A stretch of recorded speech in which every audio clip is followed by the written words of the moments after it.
We're back. Apparently a dark shape has stepped out of the square. I don't know what that's all about. I don't know what's going on with that. But we're back here in Syncroft. And we're not AFK this time around. Yay! Oh man, I feel really bad about that. I feel incredibly bad about that. Yeah, last time, because it was a quiet day, everybody was just lurking and kind of audio onlying, and you know, that's fine. But no one caught it. I didn't catch it. That I left the AFK message up at the top after I had to tend to something, and yeah, that was just there for like 2 hours. I mean, fortunately, most people just listen along, and you know, the audio quality, like, I didn't forget to unmute the game or myself or anything, so the audio quality was fine. That's the saving grace. Otherwise, I probably would have just scrapped that one entirely. So we'll try to avoid doing that again for those that actually watch along too. But we had quite an adventure last time. We got the snake venom that I need for this werewolf hunt. Where do I need to go for the werewolf hunt again? So yes, I got the thing that the guy needed, some special snake venom. So I need to take it to Andon Buckingwing in Blackmoor. Alright, so Blackmoor. I think that's back up in the northwest, I think. Either way, we're gonna have to do some more manual traveling and all that, but again, that's cool, that's fine. I notice my speed is low, but that's probably a consequence of my encumbrance. If I had to guess, right? Because yeah, I'm healthy, I'm not poisoned or anything. So yeah, my burden slows and exhausts me. Perhaps I should leave some items behind. No, I will not. How much food do I have? I have 6 rations, that's good. I have repair materials. I think I should be stocking up on repair materials when I can, just to, you know, so I can always, like, if my weapon breaks in the middle of a dungeon, I can take care of that. I think it's a good idea. Also, I found a magical ring. I have no idea what it does. I need to take that to a mage's guild and have it, you know, appraised, have it identified. Which I forget if you can get your own identification spell or not. I honestly forget.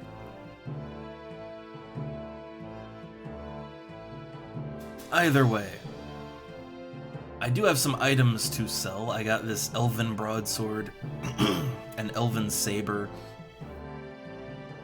and a steel brigandine right vambrace, which it's actually decent armor. Yeah, it's decent armor, and it's not very... Yeah, it's not too heavy, but... I don't know. It doesn't look too bad either. Don't look too bad. But I think I'll stick with the metal armor for now.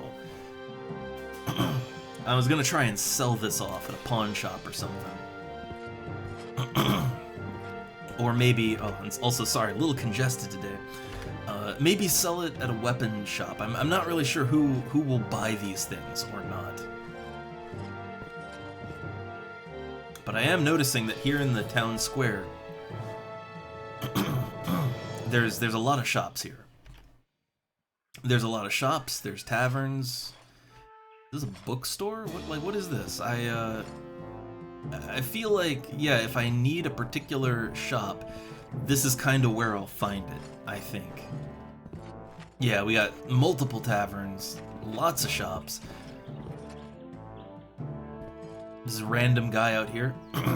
Oh, why would I help a complete stranger, especially one with your reputation? What does that mean? What does that mean? What's wrong with my reputation? Oh, let's see, what time is it? It's 8:47. Shop should be open, right? Like they should be open right now. I guess I have to wait a little bit. Let me wait an hour. Okay, here we go. Man, shops open so late. Ooh, I like this. I like the layout of this shop. Okay, good. So a proper smithy. They'll actually buy. Okay, so these elven weapons not actually worth that much. Yeah, none of it really worth a whole lot, unfortunately. But I'll take my 172 gold coins. I will take that. So how much gold do I actually have on me? I have 2,231 gold on me. And let's see, I have banknotes too, right? Yeah, I have a banknote for 2,061. So I'd say I'm doing okay for money, but there's a lot of things I need still. I mean, once we take care of more of our needs, then we won't really have to worry too much about cash. Also, what is going on with that?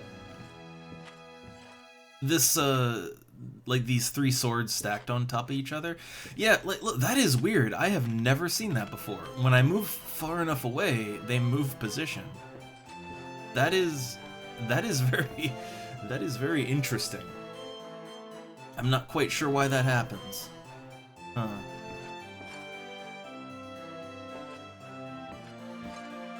I like this training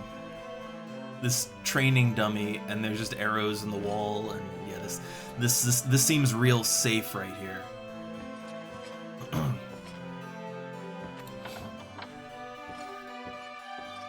Oh man, there's more here. Why is this all here? Like there's an actual house here, complete with little girl. Me help you? Ha! Like why does everybody hate me? Like look, I guess this is like the armor. This is his wife and child, right? Who are you? Yeah, okay, she's a commoner. But like what? Why is that even there, right? Why is this a thing? And then they got another bedroom with a child's room. Like, wow, this is a fully realized house in addition to being, you know, an armory, right? I like the detail of this dude's house, but I do have to wonder, like, why would you have an indoor archery range? Why? It's not like there ain't a ton of space out here, you know? An indoor archery range just seems like it just seems like you're setting it up to have an accident, because arrows ricochet. Like, yeah, arrows ricochet.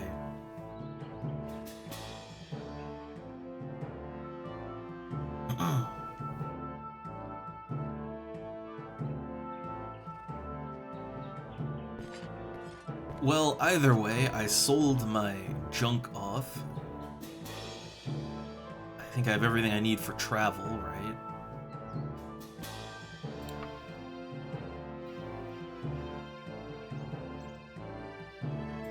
I got a decent amount of money. I do want to get that ring identified, so if we can find a mage's guild somewhere around, that would be... like, that would just be great if I could find a mage's guild. We also, I mean, we want to go to that next town to continue our werewolf hunt. And I would say that's kind of our long-term goal right now, is to do the werewolf hunt. Well, I guess that's not a long-term goal, it's a mid-term goal. But yeah, we're not under any sort of time crunch for the main story, so yeah, like right now, I can just kind of do what I want. I can explore the world and do whatever the hell I feel like. And that's kind of just what I'm doing right now.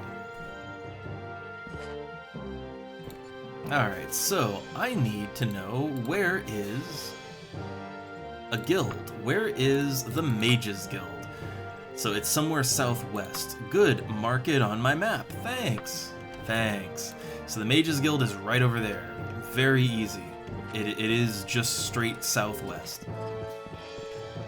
But if I may, I really, really like the look of this little square. Can I get up here? Yeah, here we go. So now that we have a good proper vantage point, yeah, like I love this, right?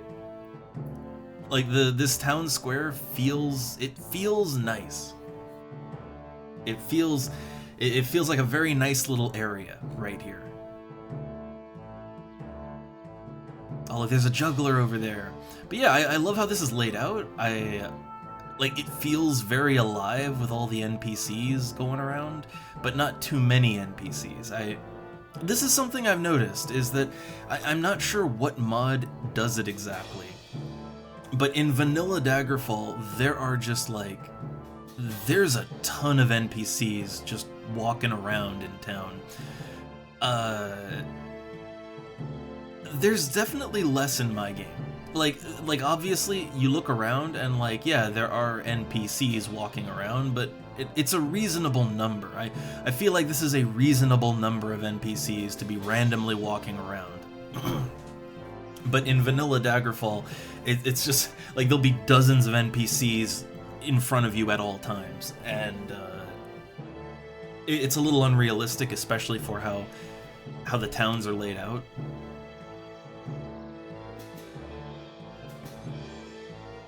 Yeah, so again, sorry, I don't think I will ever stop marveling at just how nice things look, and okay, if I may take a moment here, you may say, well, like, I mean, oh, double, look, them graphics, right? But like, I don't think they look bad. I really don't think they look bad. And also, it's more about the scale of things, I want to say. Like, this feels like a proper medieval-ish city, right? This feels like a fantasy medieval city. The layout feels right. The number of people in it feels right. Like, everything feels right here. Again, I would point to a lot of more modern games and a lot of more modern open sandbox style games cannot do this level of scale justice. Like, a city will be 10 houses. A village will be like 2 huts and a marketplace for whatever reason. Like, it's ridiculous how small towns are in most RPGs. Like, they don't even try to give the illusion of scale. Like, in a lot of kind of... JRPGs will do this. In a lot of JRPGs, you'll have, like, a small linear area that you can actually explore, but then it'll be implied that, oh no, there's a big, massive, huge world. Like, there's a ton of city beyond this area. You just can't go to it, right? JRPGs tend to do it like that, so it at least gives an illusion of scale. But most... well, Elder Scrolls type of games, no, like, they'll try to say that a big city is like 5 houses, you know? And no, it's not. Like, they don't even try to have that illusion. So all I can say is that I really, really appreciate having it here. I appreciate this level of detail and scale. And I never stop marveling at it. Ooh, is that a clothing shop? I might want to take a look in there, because I don't think I've seen a dedicated clothing shop so far. Also, I love this. Like, I love details in the geometry and everything. So you got tavern, you got a little stable out there, and ooh, look at this! There's even like a little outdoor area. Oh, that's nice. I wish you could get, oh, it does actually refill your water.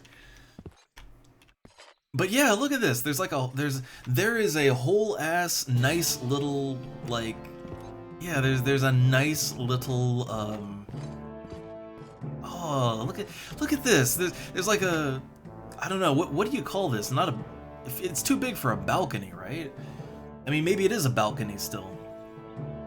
a deck? I don't know, but whatever you call this, I love this sort of outdoor, this elevated outdoor dining area. And then over here, yeah, like you've got some storage, and you have like a, I don't know, like it's not a gazebo.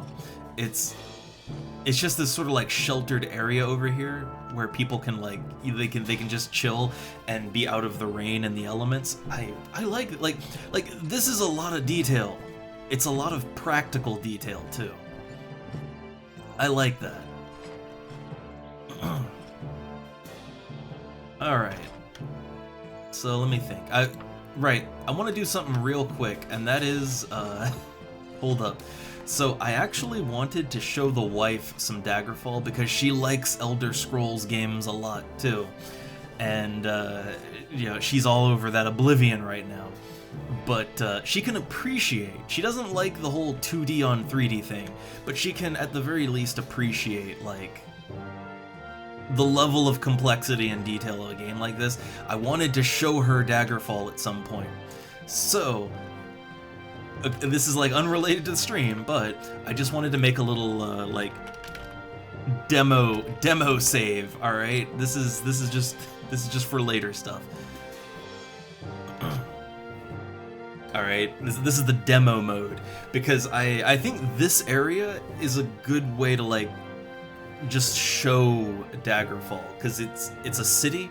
So it's got everything in it. Well, it's got a lot of things in it. It looks really nice. I love the layout of all this. And because it's a city, I can easily travel to other places. So this is a great area to demo the game at. So I'm just gonna set that save file aside. All right. Now, is this actually a clothing shop? Like, is this a proper clothing shop? Do they identify? No, I think it Mages Guild only. But yeah, let's take a look. It's a clothing shop. We can. Oh man, we can fancy up in here. I mean, we got the money, right? We got the money, and clothing isn't expensive. Yeah, I guess why not? Let's see if they have anything good here. and I love like all the different colors and shit. Oh, this is nice. Huh. A strapless dress. Again, it's really cold in Daggerfall most of the time. So I feel like the strapless, like maybe not now. Maybe when the snow melts, right?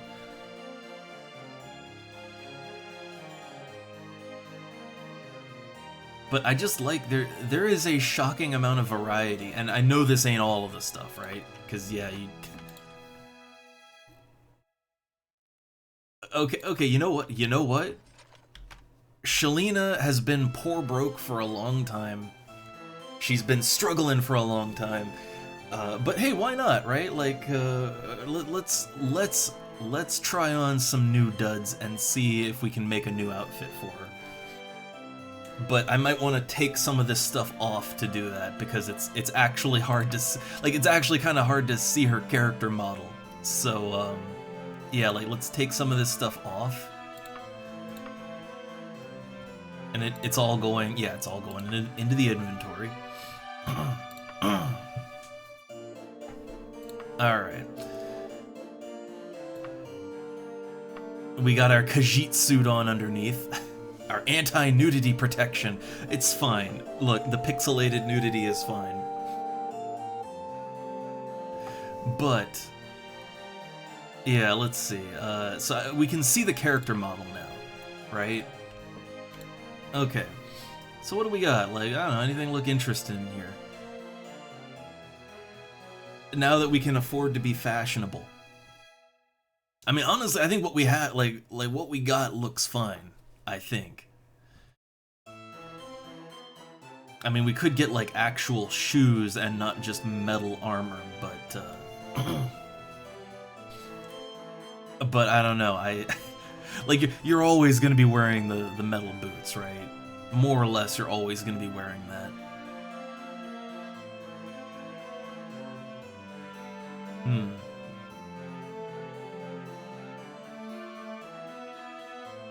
Now wait, I wonder. The Khajiit suit, that's on the, is that on the bottom layer or the top layer? I honestly can't remember. I wonder if we equip a top, if it's gonna take our pants off. I will find out, right? Again, it's Daggerfall. Nudity is part of the game.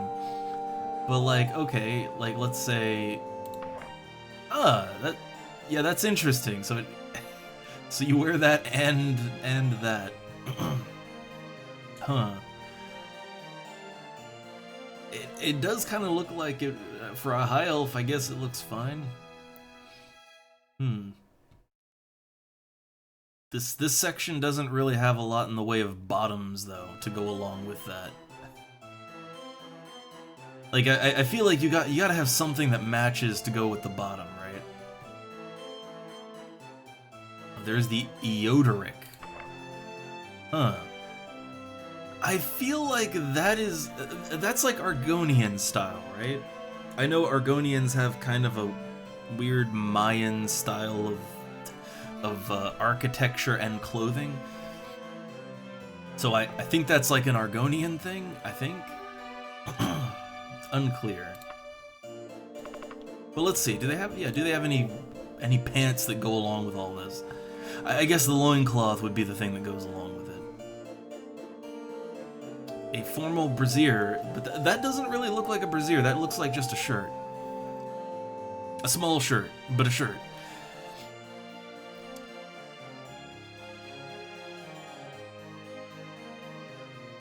Oh, had to cough there for a second. Ooh, what's this Cito? Huh. Wait, there's toilet mods for Oblivion?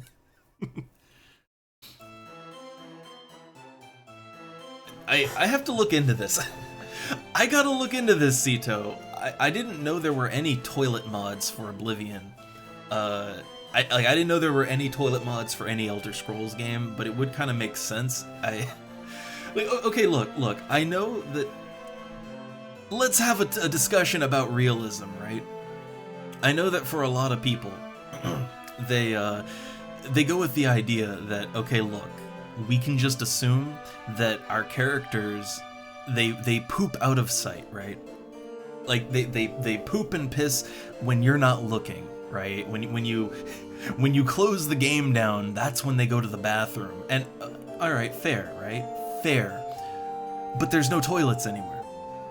There's no toilets anywhere. So where are they going? Why are there no toilets? Now, I'm not like, okay, look, I'm not saying that every game has to be Ark survival, where like every 5 minutes your character just shits themselves and they drop poop on the ground.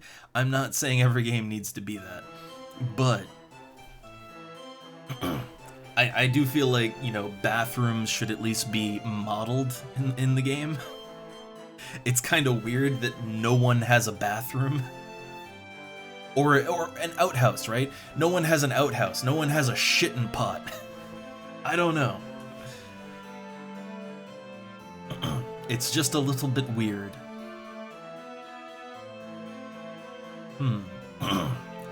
Let's see. So I was thinking, yeah, we want to update our look maybe? I don't know. I feel like we got a good look going, but like, I don't know, we got the day gown. How's that look? That looks very magely, I want to say.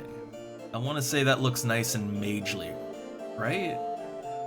I guess the question is, could we wear that and also have the leather jerkin on? Because I feel like that might not mix with the leather jerkin. Oh no, it does. Actually, that looks pretty decent. I want to say that looks decent. I think I want to go with that. I mean, unless we can get it in a better color. And look, fashion, all right? I don't care. I don't care if Daggerfall is a two-dimensional game, or, you know, your character is 2D. I don't care. Fashion. Ever since, I'm trying to think, the first game I think I ever played where I cared about what my character looked like was, like, probably, I was gonna say EverQuest, but actually Ultima Online. Ultima Online was the first game I ever played where I cared about what my character looked like, and Ultima Online, the characters in that were originally 2D. Like nowadays, there's a 3D model for the character, but back in the day, it was a 2D character model, and yeah, no, like making clothing and coloring it the way you wanted, and like just slapping an outfit together, that was part of the charm. So I like, look, the fashion quest is real. It's the true end game of every game.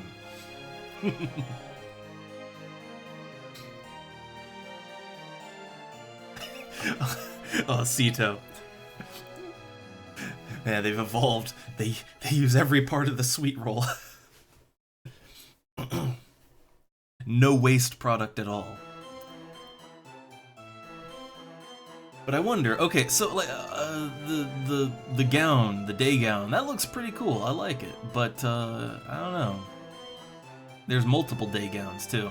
I want to see if there was a day gown in one of the other ones, but like, okay, look, I think we have a look we could go with, right? And I realize now that the character will be naked if we don't buy it, but like, okay, hear me out. We take the formal brassiere and then the loincloth, and that's a look, right? That is a look indeed. I think that is a look not for this particular character, but it's a look all right.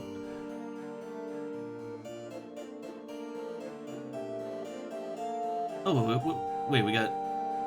There's a day gown and then an evening gown. Multiple gowns.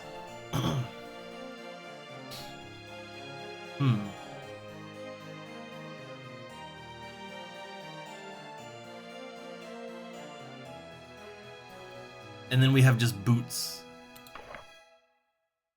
I feel like those boots are way too goddamn big, right? Like they're way too big.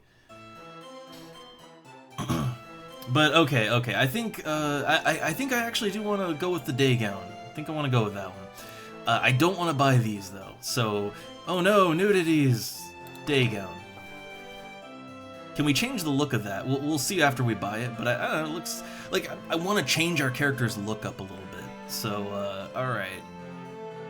It's only 22 coins or 12 coins for me. There we go. Alright. Can we change? Okay, the look doesn't change, and that's fine. So as long as I can actually equip my armor over top of this, it's fine. Like, as long as armor will go on over it, it's all good. I mean, not only will armor go on over it, but we can even wear the Khajiit suit, too. Although, I guess you don't need... I mean, really, is there any reason? Like, other than more shit you have to repair because it gets damaged, I don't think there's really much reason to need it. Ooh, that looks bad. That looks real bad to wear, I think a lot of, like, look, I think you're not really supposed to wear all clothing with all armor. I don't think. Because there's no way you can make everything look right. There's just no way. But, I mean... when we have everything on all together, maybe it'll be fine. Like, I'm just kind of looking at what meshes here. And yeah, like, you can see there's some, like, oh god, what layer goes on top. There's a lot of that going on. But, yeah, let's just put all of our armor back on. Put our cloaks back on. This one goes first, okay.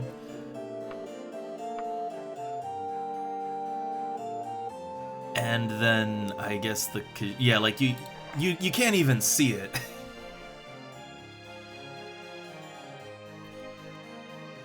I will say, like, the sleeves of the day gown are kind of like they're so large they really don't mesh with the armor.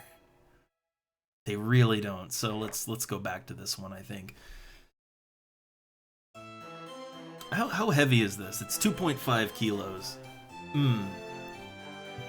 I do like this one. It's just like it really goes badly with our armor. Now, what we could do is not wear any armor. So here's the thing, right? Like in combat, my character, like even with the armor that I have, when like you've seen it, whenever I'm in combat, if I physically get hit by an enemy, I get physically hit. Like I very rarely dodge successfully.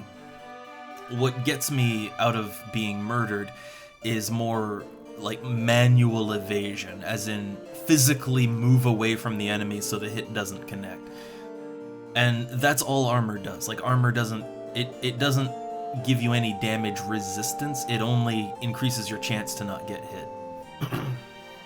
So with that in mind, I mean technically, yeah, you could go without armor, and depending on your playstyle, it might not actually change much of anything. So we don't really need all that armor, technically. But I like having it because it does every now and then keep me from getting hit. Every now and then. But maybe at some point, maybe at some point we will just wear clothing when we can enchant it. I think when we can like enchant shit, then we might try clothing only. But for right now, it's kind of just a security blanket. So I'll sell it back to him. Eventually, I would like to, yeah, maybe get more clothing for the character, but I think maybe once we have a wagon, because I still don't really have a lot of carry weight. Like, what is my carry weight? Yeah, my burden is slow and exhausts me. So, okay, I'm heavily overburdened right now. And I don't know, I mean, other than, yeah, if I just got rid of my armor, I don't really know what I could do. Oh, I guess I have this shit. I got all this shit I could sell. And some of it's actually, yeah, these dragon scales are 6 kilos, so if I could sell that, that might help. That might help. He doesn't buy this stuff, right? No. Let's try and find a merchant that will buy my dragon scales. This looks like maybe an alchemy shop or something.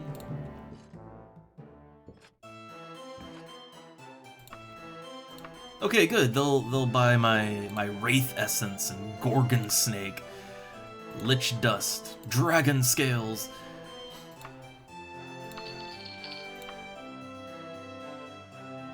I have 8 kilos of gold on me. 8 kilos of gold. Man. So yeah, that's kind of another problem, is gold has a physical weight, so I'm actually being burdened by my wealth right now. But at the least my burden is only quite heavy. It's not slowing me down. So I'm not being slowed. I'm just hauling too much shit. That's fine. All right. So I guess I did the selling that I needed to do. Like, before we head to a smaller town, and then we have to do some manual traveling, let's think, like, I might want to stock up if there's, we might want to have a purification potion on us at all times. That might be a good thing to do.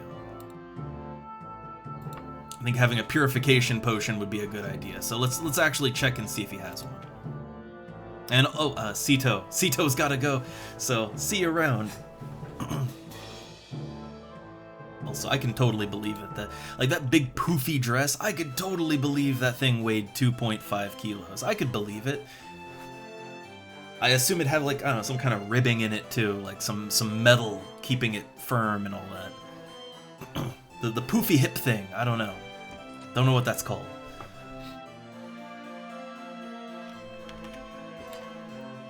Alright, so do they have a purification potion here? I forget what the purification potion looks like. Here we go. So yeah, I mean I do have spells. I have spells to cure poison and disease and all that, but the problem is I actually don't have enough magic to use the purification spell. I don't have enough magic to use it, so having a potion of purification on hand might be a good idea. So I want one of those. And then we have a potion of cure disease. That one is only 200 coins. I'll take it. So it's 2,211 gold pieces. That's a lot. That is a lot, man. But I guess I am carrying like 3,000 gold on me right now, so yeah, I mean, I'm being weighted down by my gold. So I guess maybe maybe I want that. It's also just, it's a good idea to have, too.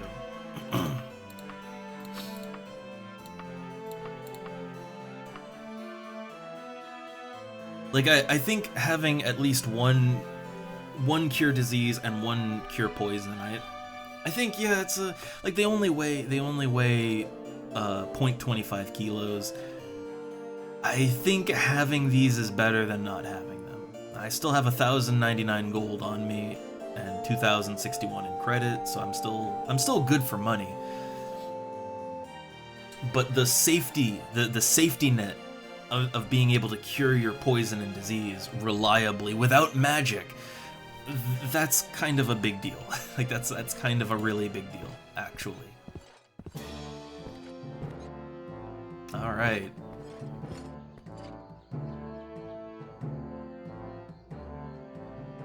So let's see, it is 12:06. I might want to rest my fatigue up a little bit. Might want to do that. Where was that nice outdoor? Yeah, that nice outdoor tavern. Also, I want to test something with time. So like, yeah, does time advance like? Let's see, it's 12:10. So if I sit down.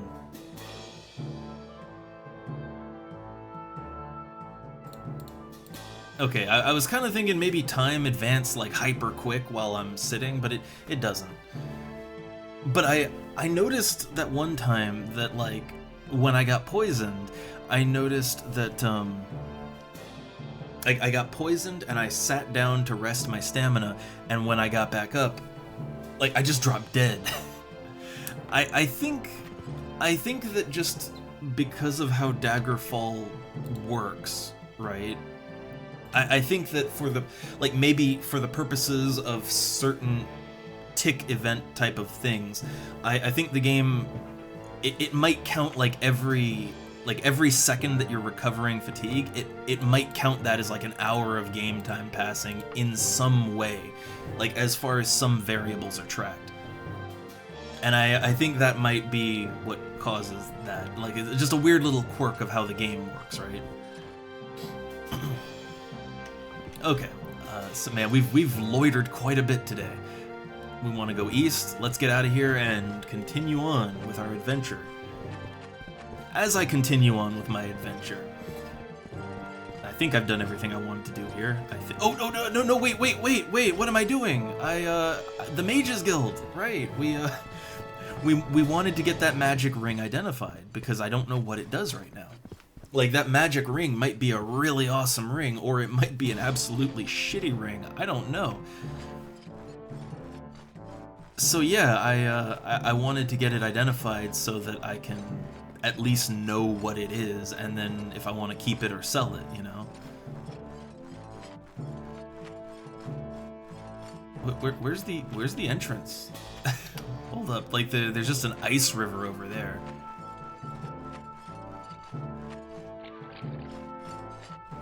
Okay, here we go. I see. Yeah, I guess you're meant to approach from the south on this one. And hey there, Vexus. We're just kind of getting started. All I've really done so far is I went to the clothing store and we tried on some outfits for Shalina, but nothing really meshes with her armor. So we're gonna wait on that. Like, if I want to wear armor, unfortunately, armor and clothing don't really mix too good. You can kind of see it already, but... And I have a spare cure disease and cure poison potion. I bought those. So just town stuff. Just doing town stuff to start. So, okay, what I also wanted is I wanted to I wanted to get that magic ring that we found. I wanted to get it identified. And someone in the Mages Guild can do that for me. I'm not sure who, but someone can do it.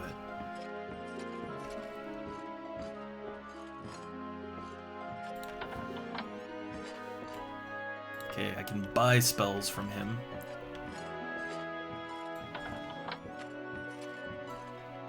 He can make magic items. He won't do it for me now. Yeah. At some point, I have to do Mages Guild quests because if you want to unlock more services in any of the guilds, you have to do their quests. So I will have to get around to that at some point. Yeah, I guess that's where you enter from. But I'm not finding anyone that can identify yet. Ah, here we go. So please, identify this ring for me. 292 gold pieces. It is a ring of Grand Mind, Shock, Guard, and Stamina. Wow, that's a lot. Like, what does that mean? What does it do exactly? That doesn't really tell me a lot. So it's a ring of Grand Mind, Shock Guard, and Stamina. That doesn't tell me anything. Like, a ring of Grand Mind, Shock Guard. So, okay. Shock Guard. So Shock Guard has to be like, that's gotta be like, you know, lightning resistance, right? And Stamina. Does that mean stamina? Does that mean stamina regeneration?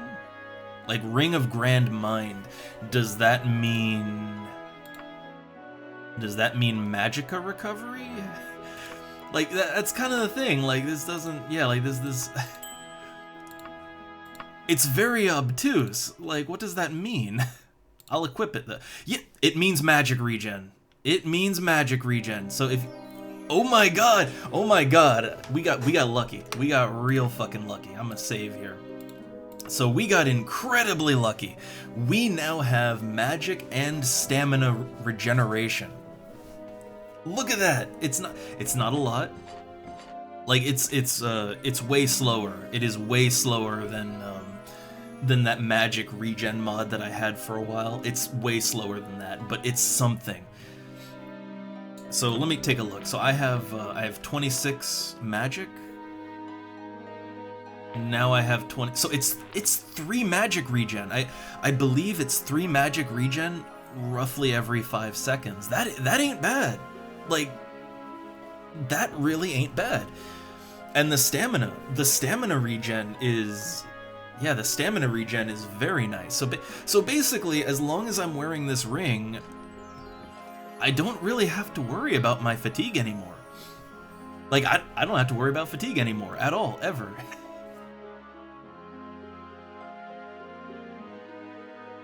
And my magic, yeah, like, my magic is always slowly ticking up, so I can actually be a decent spellcaster now. This is exactly what I was hoping for. Like, this ring is, I couldn't hope for a better one. I didn't think I'd get it all in one though. I'll say that right now. Like, I didn't think I would get a ring this good, and it would be like 3 effects in one. So first off, let me just say this. Like, this was incredibly lucky. So this is part of the trinkets. I have like a trinket mod, and it basically just adds like a very small chance to generate randomly generated magical trinkets anytime you loot, like anytime you open a loot pile, right? Not enemies, loot piles, which loot piles are much rarer than looting enemies. And so, like, let me put this in perspective. The chance of finding any magical trinket when you loot, when you loot treasure in the environment, it's a 4% chance that you will find anything. 4%, that's incredibly low. Like, how long have we been playing, right? And I haven't found a single trinket. So yeah, it's a 4% chance, and then the chance that you'll find, like, so, okay, the chance that you will find, like, an item very low. But then the chance that the item is actually decent is also very low. It's like a it's like a 75% chance that the item will be just bad. Like it'll have a minor enchantment that is not really very good. And then it's like a it's like a 10% chance that it might be a moderately good item, and then a 5% chance that it's a grand item. So I rolled a 4% and succeeded, and then I rolled a 5% and succeeded on that. Not only that, not only did I get that lucky, but it's pretty much exactly what I wanted. Like, it rolled 3 random effects, and those 3 random effects are magic regen and stamina regen, and then okay, shock guard is whatever, right? Like I don't really care about that. That's a little useless for me. But like, you can't do much better than this. That is an insanely lucky roll. So yeah, I'm okay with this though, right? Like I got incredibly lucky. And I now, like, my magic and stamina problems are just solved, right? But again, I got incredibly lucky. I'm gonna treasure this ring. Like I am never taking this ring off. This ring is never coming off my finger. I am going to take such good care of this ring, all right? Such good care of it. I mean, I guess it'll break eventually, right?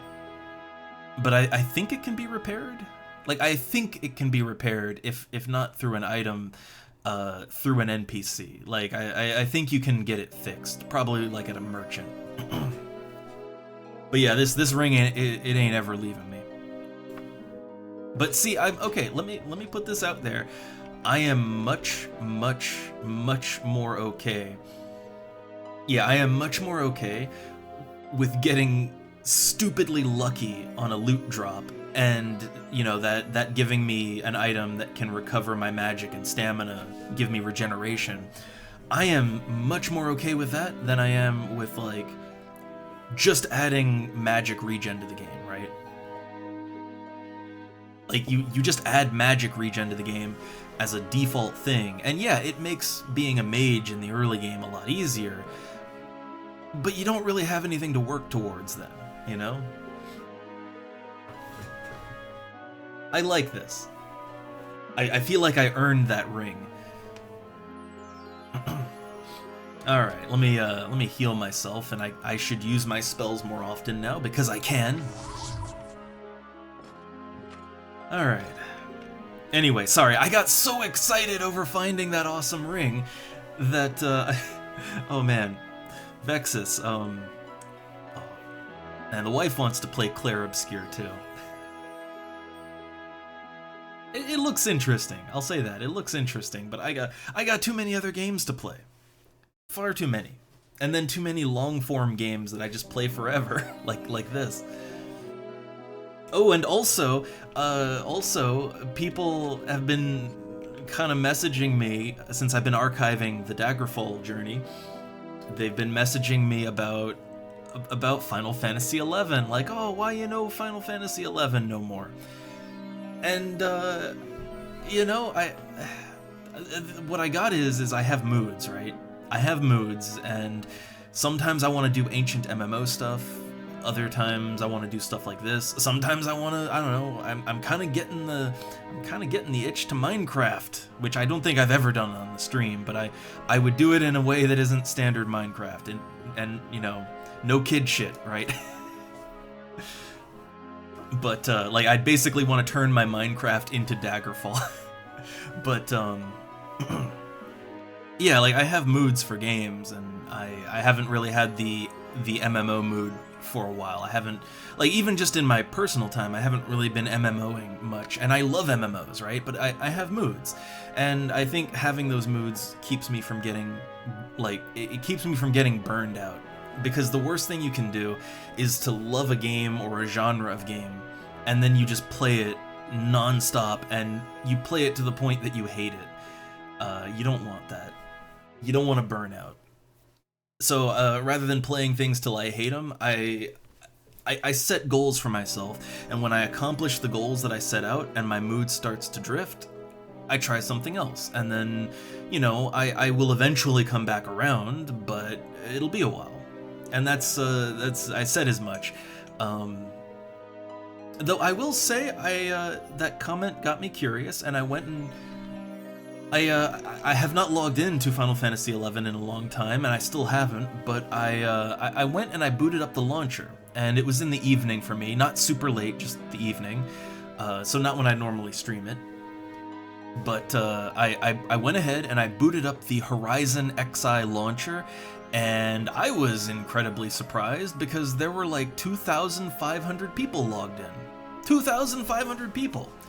And it was just the evening for me, which is, like, usually, because of time zones, if you're gonna get, like, even 2,000 people, it'd be pretty much after midnight for me, right? So to have that many people at that hour, Horizon XI seems to be doing incredibly well. Like, it seems to be more popular than ever, which is great. I like the server, I like what it does, it's a good time. And I liked playing it for the stream and just on my own, too. So I just, all I did was I booted up the launcher, I got everything up to date, I didn't read through any patch notes, but I want to read through the patch notes. I wonder if they ever launched the Treasures of At Urgen, if they ever launched that expansion. If they did, then that would be a reason for me to check it out again. So yeah, like we might take a look at Final Fantasy XI again sometime. We might just check it out. But I promise nothing, and I can't tell you when, but I am a little curious, and yeah, I would like to check up on things and see how, see how the community and the game is progressing. I would be very curious. I never want to say that we will never visit something again. All right, let me put that out there. It might be several months, it might be several years, but like, the type of gamer I am, I do tend to loop around and, I go where my mood goes, and there is a very high chance that if I like something, I will play it again at some point, So, there's never a never with me. And I am a little curious, so yeah, maybe in the near future we will maybe at least pop into Final Fantasy XI sometime, and just kind of do a little catch up, right? Just see how things are going. But anyway, in the moment we're playing Daggerfall, but we get distracted easily. So, alright, I have a sweet magic ring. God, I love this thing. Okay, look, I feel like I've suddenly turned into, suddenly I am Gollum, because I have this nice magic ring that does everything I want, and it's the amount of luck needed to get this type of ring with this level of strength and potency. Man, I really hit the lottery on this one.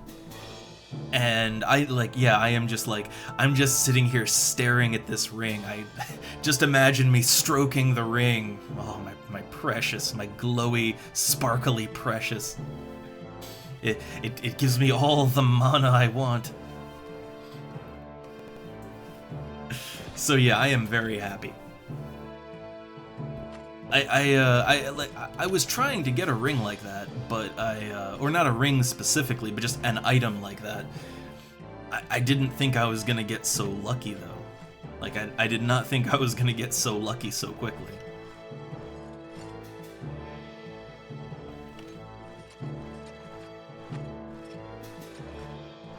Oh no, look at this, we got a little hole in the geometry.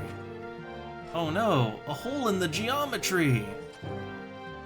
Oh no, but it's a very small hole. But still, I notice such things.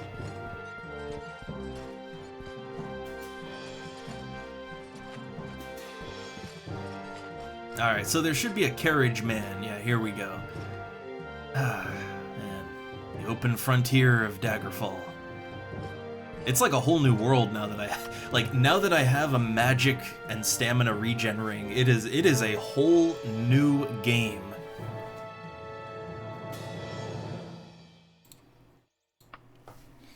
All right, so we need to go to Andon Buckingwing in Blackmoor. He's the apothecary there. So Blackmoor.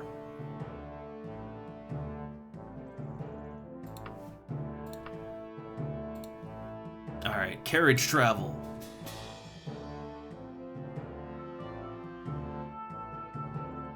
Alright, so find Blackmoor. Alright, it's right over there.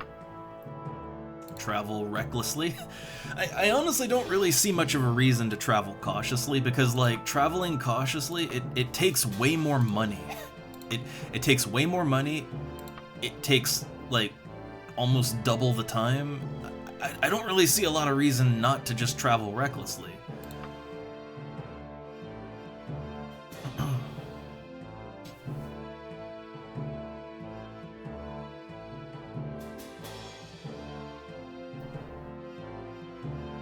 Now, this is a smaller town, so, oh my god, I just had a realization.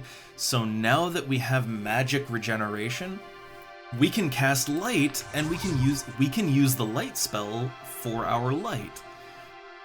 Like, now that I can actually now that I can maintain it, right?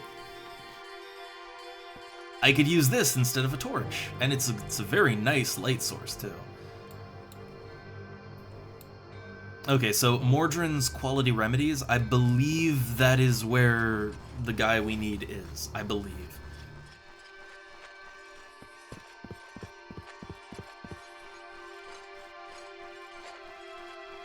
Oh my god, my stamina. So now that I have the stamina, like I have a potent stamina and magic regen ring. Now that I have that, like, running no longer consumes my stamina. I can run indefinitely now. That's pretty nice.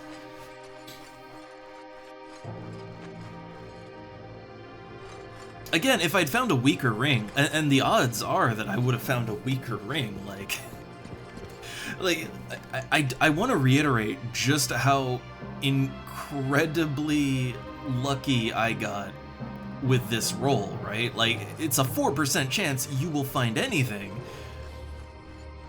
But then on top of that, yeah, like, in order to get a ring that actually regenerates enough stamina that you can just sprint forever, you need a grand one. And, like, yeah, the chance of that is, like, it's like 5%. So you rolled a 4% and then a 5%, and then got the effect that you want. Like, that's kind of insane luck. The RNG gods do indeed smile upon me today.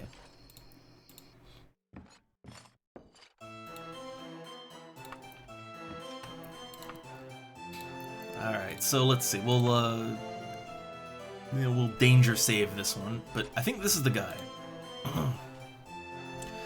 Alright, and in Buckingwing's eyes light up once you produce the snake venom.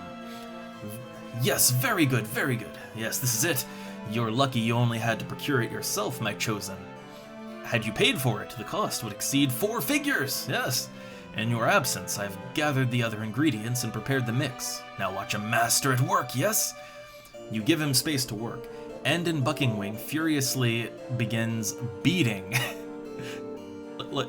And in Buckingwing furiously begins beating, smoothing, and humidifying and drying a series of exotic ingredients, some of which are kept from your view.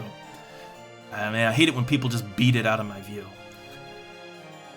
The greedy merchant must want to protect his trade's secrets. The process doesn't take long, but it's very intricate.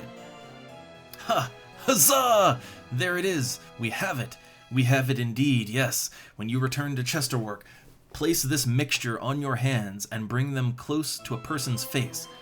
If that person is a werewolf in disguise, you will know. You will find out quite quickly, yes? 1,000 good sons to you and your people of Chesterwork, my good customer, yes. So you're given a dry, clay-like mixture with a tag that says werewolf blood. It clearly isn't blood, but that's the name Hendon Buckingwing gave it.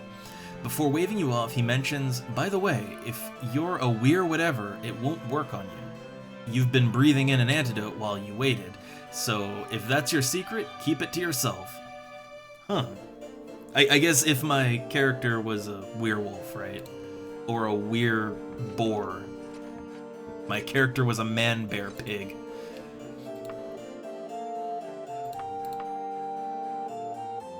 Yes, I got the werewolf blood. So now we gotta go back to Chesterwark. So let's plot a course. So, right, we're up here. So Chesterwark is all the way over there. We need to get to a town, like a city. We need to get to a proper city. The nearest city is Midbury. So if we want to get to Midbury, we need to go south until we hit a junction, and then go southwest. Or I guess you hit the junction and then take a right, and then you'll end up eventually in Aldingwark Wood, and then from there you go west. Not too bad. Like, honestly, this should be a quick trip.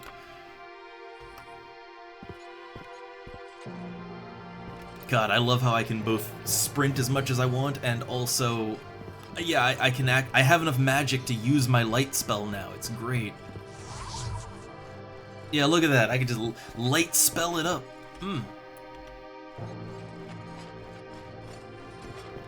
Okay, I think that's the road. That's a mountain. Also, Vexus, I'm doing all right. I'm just super excited that we found this magic ring. Like, I hit the lottery as far as finding a magic trinket goes. Like, I found quite possibly the best ring I could possibly find, and it was the first magic item I ever found. Like, a hot damn.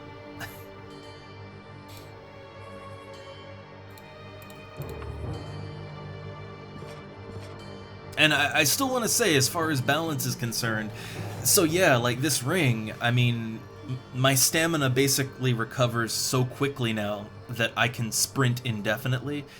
Like fighting, I should probably never run out, like unless something is actively draining my stamina, I shouldn't run out of stamina in combat.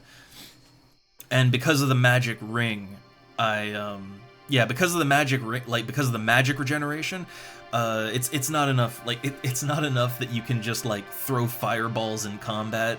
It's not that much magic regen, but it's enough magic regen that, for instance, I can pretty much perpetually maintain my candlelight spell, so I don't need torches anymore.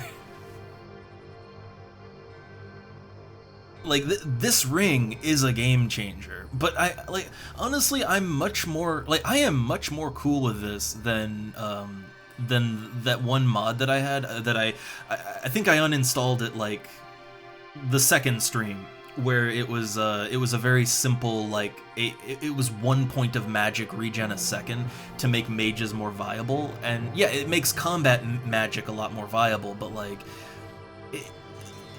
that level of regen just out of the box, it kind of cheapens the game a lot, so I turned it off. This, you could say this cheapens the game too, but like, man, you gotta get really lucky. Like, you gotta get incredibly lucky to get something like this. Like, you get an item like this, and it's like, yeah, you hold on to it forever. Like, this is your run now. Because even, okay, like, look, let's say I found a weaker version, right? Like, this is 3 points of regen every 5 seconds. So that's like the best tier you can get. The mid tier is 2 points, and the lowest is 1 point. 1 point of stamina regen is not enough to sprint indefinitely. It's not. 1 point of magic regen every 5 seconds would not really be enough to maintain the candle spell. Like, yeah, it would be handy, it would be helpful, it would make spellcasting and all that a lot easier, but it wouldn't be enough to counteract a lot of the negative effects of, like, you know, fatigue and all that, or casting a lot of spells. So getting an item this powerful required getting really fucking lucky, and I'm cool with that. I am, because you get an item like that, and it's like, this changes my run, and I was not expecting it, right? I was not expecting this at all. So I like that. That, to me, that's fine. But yeah, it's weird how I can be really unlucky most of the times, but sometimes my luck just does a complete reversal. Sometimes I am the luckiest motherfucker on the planet. That's kind of how it works with me, right? Like I'm normally so unlucky and fumbling all the time. So I just kind of, you know, that's my baseline. I kind of expect it. But then when something good happens, like something really good happens, I just have that weird cosmic luck, I guess. Cosmic luck / unluck, if you will. Full chaos. Alright, so let me panic save again. See, now I'm just like, man, nothing better take my ring. This ring is mine. I'll fucking kill you if you try to take this ring from me. You have to take my hand off before you take this ring. It's my precious ring. Alright, so now let's head on out into the darkness of night. Oh yeah, there goes my light spike. Because it's still, you know, it's still affected by, you know, time.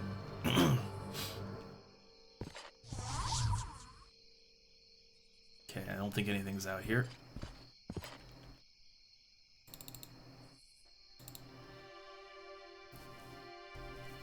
There's an unfamiliar sight before you. Where? I don't see any unfamiliar...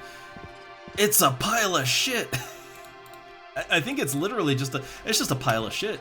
There's just a pile of shit next to the road. Okay. Was that the unfamiliar sight? Oh no, this is the unfamiliar sight. Oh, it's like a... Oh, we're getting lag standing next to this.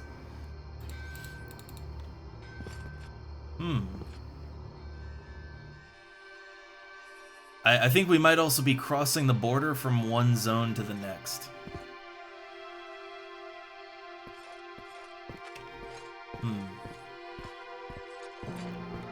So yeah, there's just like a little picnic beside the road. You notice a break in the landscape. Uh-oh. A squad of orcs has interrupted your travel. Oh no. And hey there, Ralzar.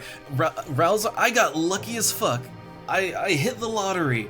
I found a, with the trinket, I have like the random trinket mod. I've been talking about it a lot, but just in case you didn't hear it, like, so that magic ring that I found last time, there is a 4% chance to find a trinket in a loot pile. So that's already really low. It was the first trinket I ever found in a loot pile. And then it's like a 75% chance it'll be like that it'll have minor enchantments. And then it's like a 10% that it'll have just an average enchantment, and a 5% chance it'll have like a grand enchantment. So that ring I found has a grand magic and stamina regeneration enchantment on it. Like, I regenerate 3 magic and stamina every 5 seconds now. It's kinda awesome. It's a game changer. Like, I hit the goddamn lottery with that ring. And I feel so happy about that. Yeah, the ring is busted, but think how lucky you have to be to get a ring with those effects on it, right? Like, the thing is, the chance of getting a grand enchantment is only like 5%. Like, I rolled 5%, and I got, like, the 2 things that you really want. Like, that is stupidly lucky. So I'm gonna take that luck, and I'm gonna run with it, alright? Alright, so now that I actually have a decent amount of magic to work with, because of the ring, like, yeah, let's work our destruction magic. Destruction magic! Yeah, see, it ain't enough. Like, look, you can't... It's not enough that you can, like, you know... You can't, like, spam spells. It's not that much magic regen. Alright, let's whoop out our bow. Yeah, we still need to use our bow and our sword. But I like that I can use my light spell now fairly reliably. I like that.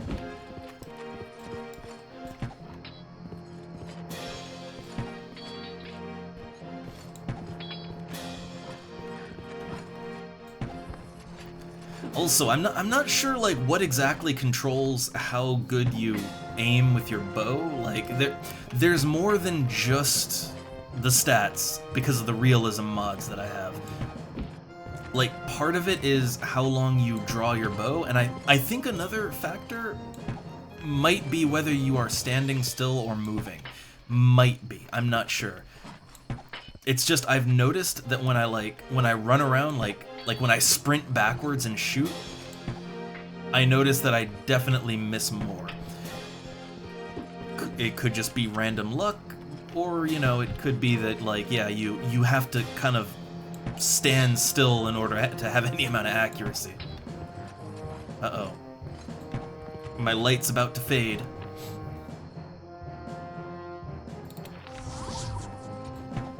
There we go. Man, yeah, whew. So yeah, the magic regen, and my stamina did go down actually. Like all that running and shooting, my stamina was going down. So yeah, like I still don't have enough stamina regen that I'll just like if I'm really fighting and running around, my stamina still goes down. And yeah, like the magic regen is good, but it's not so good that you can just sling fireballs indefinitely. So it's not, you know, it's good, but it ain't like, yeah, it's not completely busted. Also, I am still subject to encumbrance, so yeah, I can't really haul too much shit here. Though I am wondering if I maybe want to, like, get rid of my metal pauldrons. I don't know, it's fine. It's probably fine.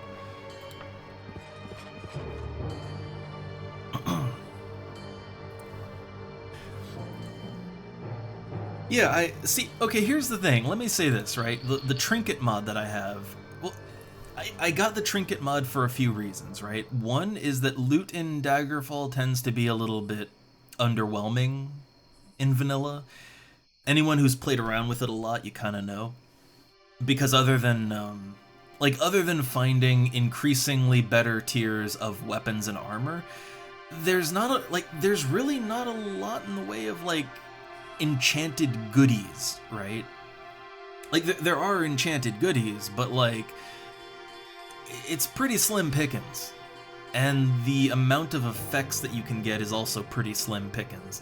So, yeah, like, the idea of super rare little trinkets that you can get, right? You know, amulets and rings and stuff, you know, the idea of hyper rare things that might also be really good, maybe, or maybe they'll just be kind of meh, but a nice help.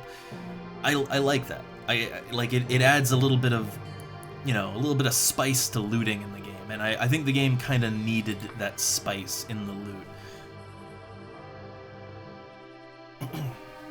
It also makes certain, like the thing is now that I have this magic regen ring, it makes, like, it makes being a mage or casting spells, it makes it 100% more viable. So yeah, I like this. Feel free, and for people in the future, watching on the archive, feel free to fight me on this one. But I've never been about, like, crazy difficulty or anything. Although I do like difficulty and I do like a challenge, I'm all about my immersion and fun too. Immersion and fun, but with set rules and some responsibility to it, right? Like, fun and all of that within reason. And to me, this is fun within reason. It's adding spice, but with a logic to it, and I mean, the rarity alone is like,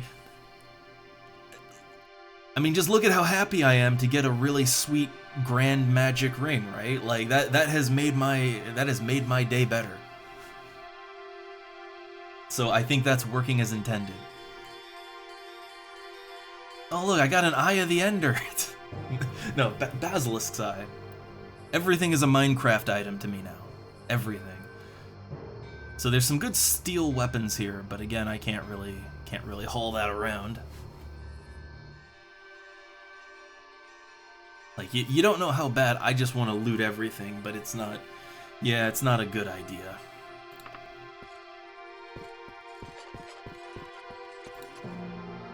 So for now, I take the gold.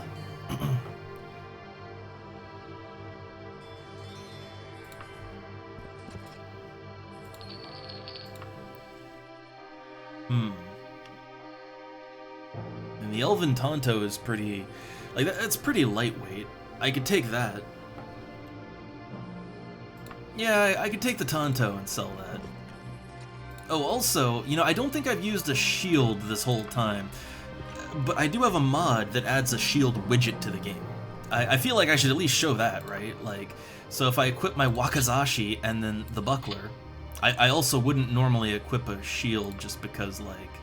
Oh look, that increases... It's like arm protection, right? I think it's arm protection. Yeah, like it protects your arms.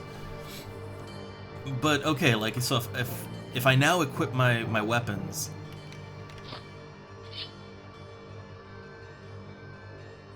Yeah, there you go. Look at that. So, okay, normally in Daggerfall... Yeah, normally in Daggerfall, when you equip a shield, it doesn't actually, like... It doesn't actually show up on your character in the game like this. Normally in Daggerfall, when you equip a shield, it's just a nice little passive bonus, but now... It's still just a passive bonus, don't get me wrong. It's not like you're not actually blocking with your shield, but you now have a widget that shows you are equipping the shield. It's one of those things that's just, it's a small immersion touch, and I like it.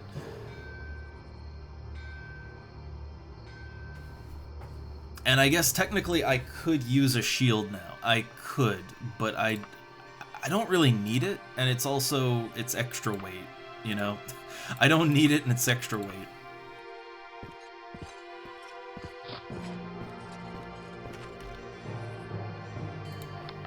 Alright, I'm gonna roll with my bow from, I think from here on out, I'm gonna roll with my bow a lot more.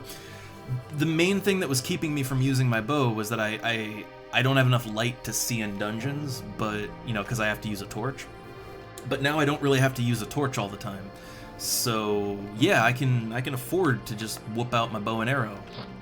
I like that.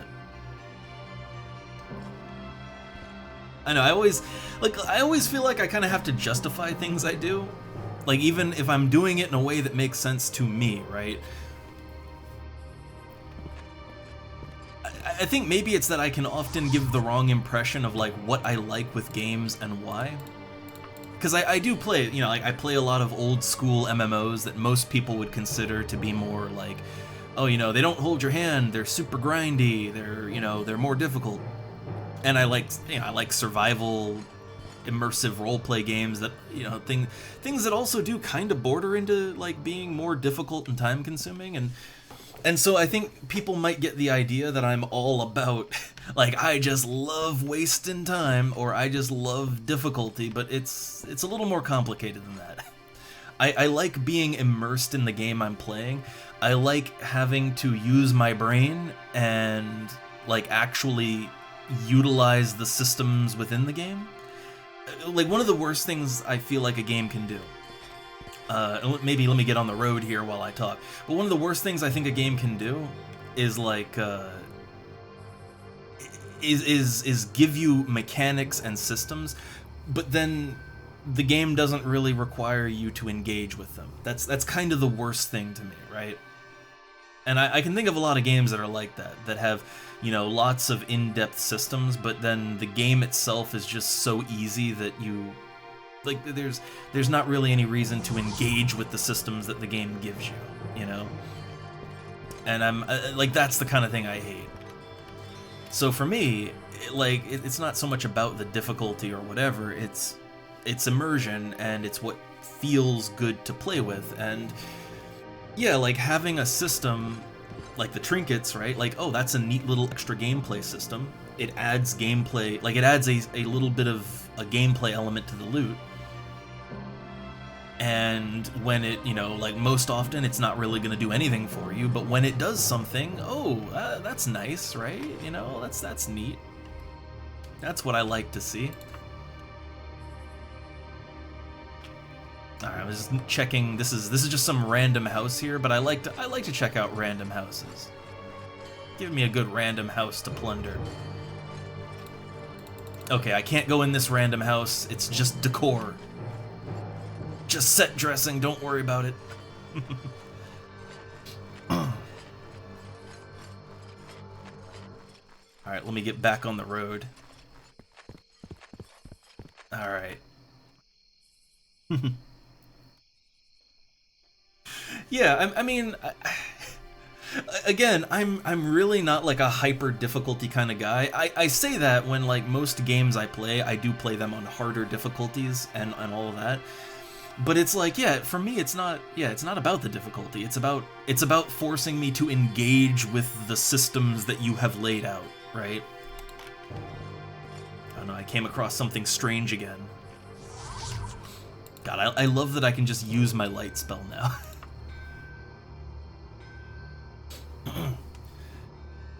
Because I don't know, like, I think there is, like, maybe I'm the only one that is like this, but to me, whether a game is hard or not, yeah, that doesn't matter. It's more like, it's about being engaged. Man, there's always a bit, like, there's always a bit of lag when you have to, like, yeah, like, these strange event things that create props, like, they always cause lag when you get close to the props. I assume it's gotta have something to do with, well, that they're whole new assets that are just injected into the terrain, right? I don't know. But either way, it's not enough of a problem to make me uninstall that. Also, that is a steep hill. But anyway, I guess I'll just walk at normal speed for a little bit, because I can. But, yeah, like, to me, like, yeah, one of the worst things is when you have a game that has tons of really interesting systems and mechanics, and you're like, oh man, this looks like it's gonna be so much fun to play with, but then the game is so easy that you can just ignore all that, right? Like, look, I like me some Persona, right? I love me some Persona, but especially the modern Persona games, like Persona 5 Royal, like, there's a lot of interesting mechanics to the combat. You don't have to worry about any of that because the game is pretty easy, and you can just make a really good Persona that has really good damage and just kill everything like that. Don't worry about baton passing. Don't worry about exploiting weaknesses. Make that really nice Persona with almighty damage and just wreck everything. Don't worry about it. Like, and that's the thing, like, I'm not necessarily against being able to eventually break a game. Like, I love Elder Scrolls games, but I mean, in every Elder Scrolls game, you will eventually hit a moment, right, where you're basically a demigod at a certain point. I think the problem comes when you hit that point too early in a game. Right? Like, I don't have a problem if, like, when you're near the end of a game, you can get so strong you just break it, right? That's whatever. But like, if very early on in a game you can just break the systems of the game and not worry about it at all, that's an issue to me. Like, that's not fun. So I like the game to challenge me enough that I have to actually utilize the tools that it has given me, right? Like, don't give me tools if I don't even have to use them. It's like, you know, don't give me shoelaces if my shoes have Velcro on them, right? I don't need shoelaces, I got Velcro. It's that. It's basically that. I don't want my game to be Velcro shoes, which I'm gonna... Okay, look, real moment. I can't lie. When I was a kid, like I think all the way up until like middle school, like high school is when I started actually like tying my shoes, but like I used Velcro shoes as a kid all the way up to high school, and that's why even as a grown-ass adult, I struggle sometimes to tie my shoes like in a timely manner, right? That's what the Velcro does to you. So yeah, I don't want my games to be Velcro shoes. There you go.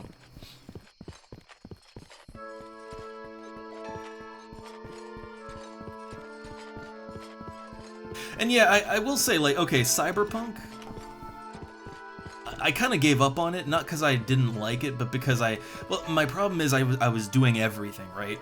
Like, with Cyberpunk, I like, a few years ago, I started in on it, but I was making the mistake of, like, doing every single thing I could as I came to it, like, gotta 100% clear every area, right?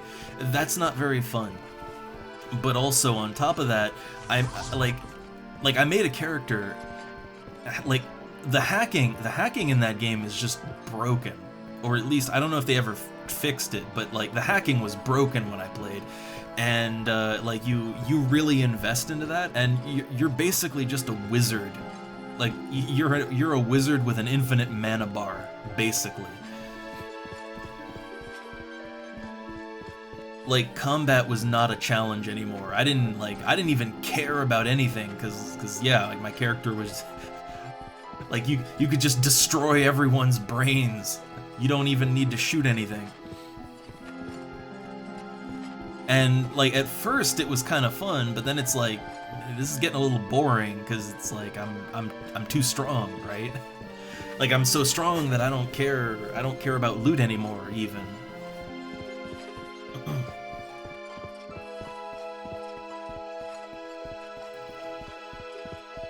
But yeah, I think honestly just like trying to do all the content in Cyberpunk, that was my first mistake, I think. Because when you do that, like a lot of the content is very repetitive, so you burn out. Like you burn out really quickly. Man, like, especially because they have that DLC now, I should give Cyberpunk another shot and take it slower.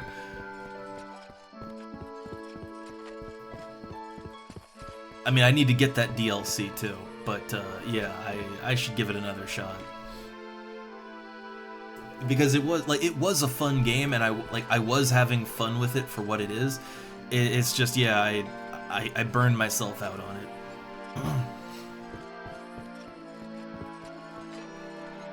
Yeah, but I do think, though, this is a good example of how, like, yeah, depending on how you play a game, too, like, you can just completely nullify game systems, and like, that's the worst to me. I think it might tie into, overall, I have a bit of a thing where I hate, like, I don't know, I hate it when there are, like, obsolete game systems in a game, or just obsolete content, right? I hate that. It comes from my time playing MMOs, I think. Because in MMOs, like, there's a big problem, especially with long-running ones, where, like, as new content comes out, the old content just gets obsoleted, and no one does it anymore, and there's not even a reason to do it anymore. Like, you know, why would you do the like why would you or like why would you go to the dungeon where the big reward is you know, oh, it's a belt with +5 strength. Why would you do it when, thanks to new content, now, like, you could just kill a rat and get a belt that gives you 50 strength, right? Like, there's no point to that 5 strength belt anymore. So I think it's MMOs that gave me that thing where I don't like content obsoleting itself, you know? Uh-oh, a silhouette against the fading light. Uh-oh. That sounds like random encounter to me.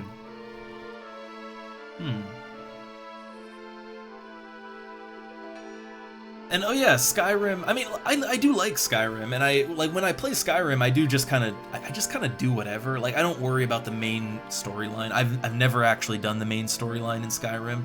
I just sort of play the game and do whatever the hell I feel like. And honestly, Skyrim is a lot more fun when you play it like that. Just do whatever the hell you want to do. That, and maybe like give yourself some restrictions, like say I won't do this, right? And then, you know, you make a character that's a little more focused. I know, I say that as my Daggerfall character is literally capable of doing anything. But still. Alright, path ahead is no longer empty, someone is there. I assume it's gonna be... Oh, it's not a... Huh. What the hell is this? Ah, it's a shrine. Gotcha. Why are there all of these people out here? He does not look well. Just people. There's just a bunch of people out here, just, you know, just praising the sun out here. All right, cool. My favorite is when there's just random naked people at an altar by the road in the middle of winter. They died of frostbite shortly after.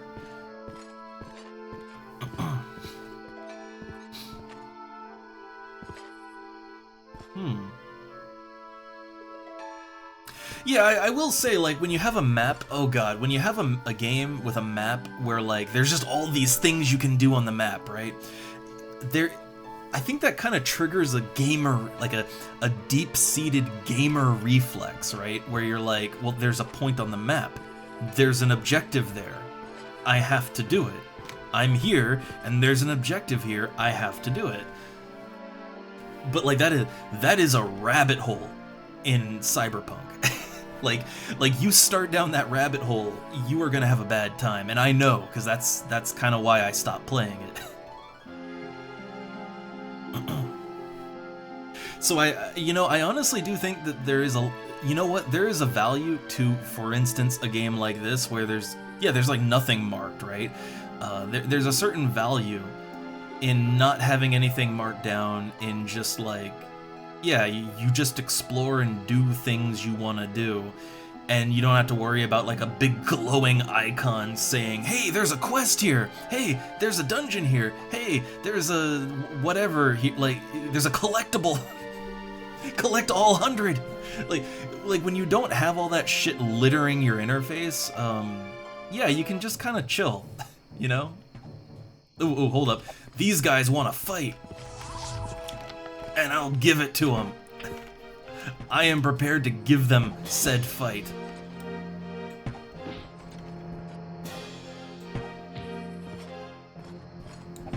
Oh god, they blinded me. Oh, right, yeah, okay, I'm just running right now. I am sprinting in a random direction. I can't see where I'm going. Okay. Wow, I really went off-road. Let me use my... where is it? My arcane arrow! Right over his head. There we go. Gotta work that destruction magic. What do we got? Ooh, an elven staff. I will loot that just because it's probably worth something, you know? Ooh, I like the look of that formal cloak. It's, I like the color of blue that it is a little better than the one we have right now. Yeah, there we go. I like that shade of blue better. It's always fun to find something that just looks kind of cooler, you know? Ooh, an apple. I'll take it. Hey, save me a ration, right?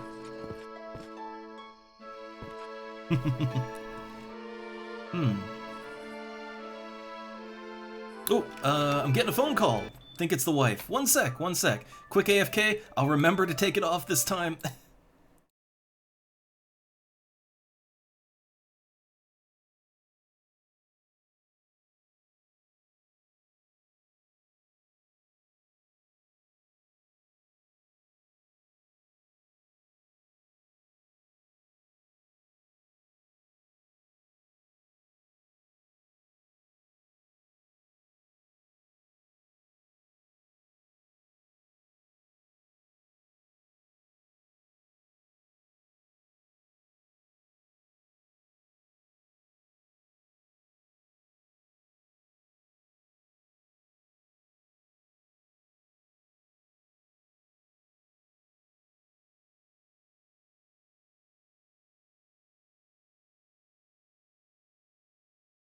Alright, I'm back.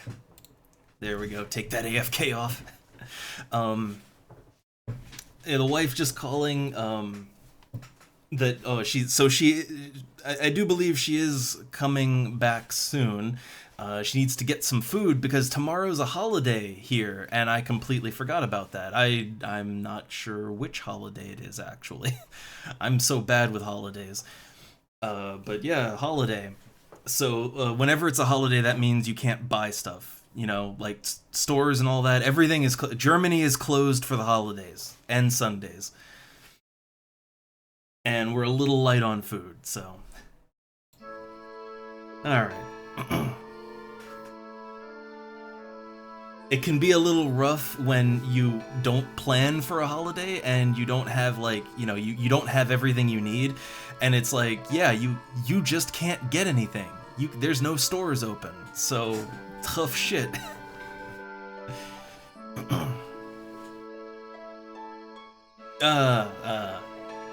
Those good holidays. Kwanzaa, I assume. Oh. Alright, so I guess we won't have that much time, but I mean, hopefully I can at least get back to Chesterwark, right? Hopefully. Also, let me do a little danger save here.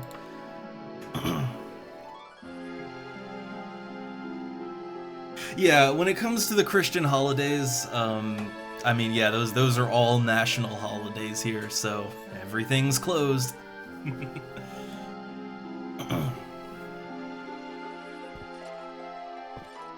Alright, I do want to check this camp out, though. There's a camp by the side of the road. Of course I want to check it out. Who knows? We might get lucky and find, we might find another trinket in a loot pile. Alright, we got gold, some arrow, a chain right spalder. A spalder. So, I got a chain left spalder, so if I got a right spalder, that would just kind of make it match, right? So this weighs 1.6, this weighs 2.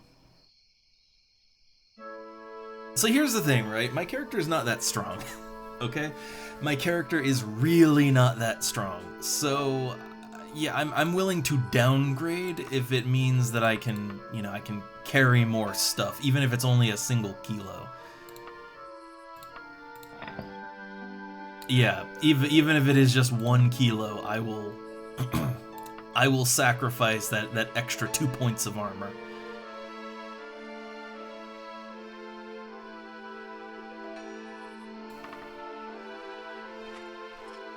Alright, and let's have a real good look around, because these camps often have more than one loot pile. Ah, yeah, there we go. Okay, we have a chain hauberk. Not the heaviest chain hauberk I've seen, but yeah, the body armor especially is like, that is the heaviest thing. So I can't really afford to carry that one. Oh man, there's loot piles all over the place here. It's great. A slightly used leather jerkin, I already have one of those.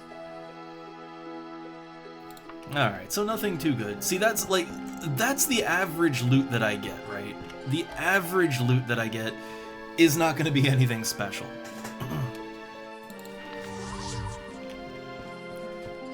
So you can see, like, when I get hyper lucky and I get some magic ring that does everything I could ever want in my wildest dreams, and it's the best version possible, yeah, no, like, praise the RNG gods.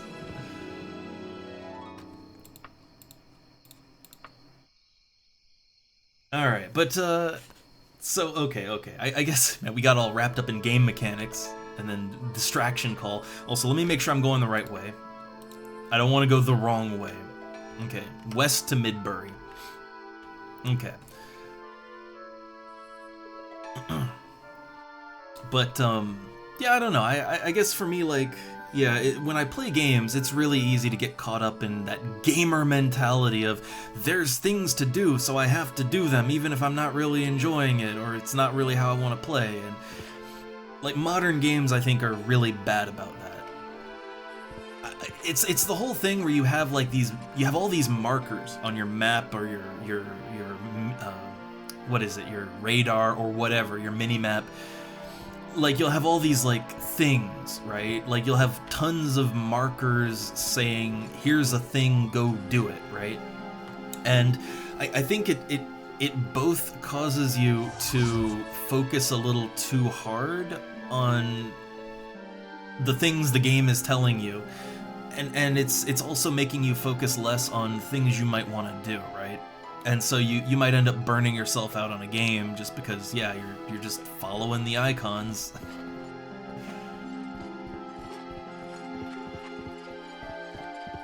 So it is hard to break that. It's a hard habit to break. But I am finding, like my time here playing Daggerfall, it's really kind of gotten, like, it has gotten in my head that I'm having, okay, let me put this out there. I'm having more fun with Daggerfall now than I've ever had with Daggerfall. And what's the big difference? I've always had a ton of mods in my Daggerfall. What's changed? And what's changed is I don't have reliable instant fast travel anymore. Like, I have to go to a town and use a carriage if I want to fast travel.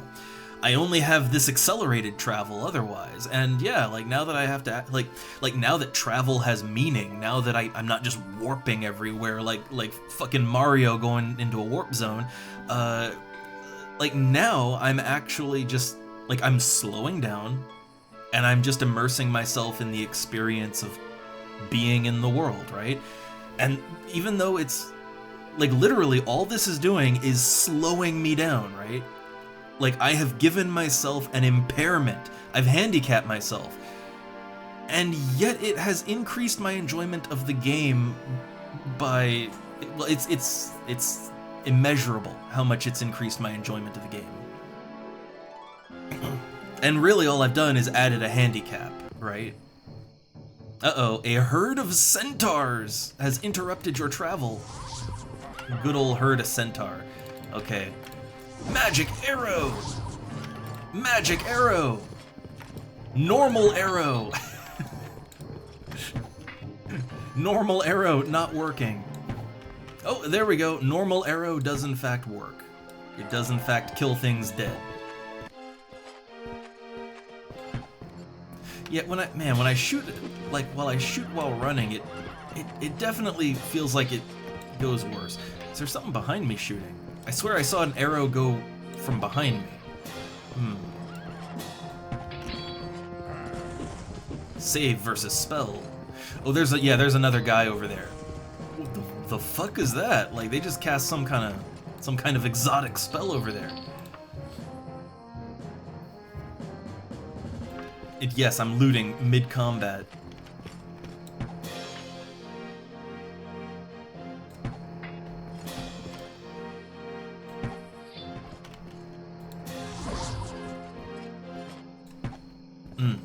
Waste of arrow. But yeah, apparently that guy, like, when he hit the centaur, there was like a red glowy effect, and that centaur just ate it. So I didn't want to get too close to this one. They didn't have anything, like, nothing really special on them. And yeah, I do think the travel options is pretty good for streaming too. Like it's just, yeah, it's travel time, so you can chat. But it also just like it makes the game feel so much more immersive.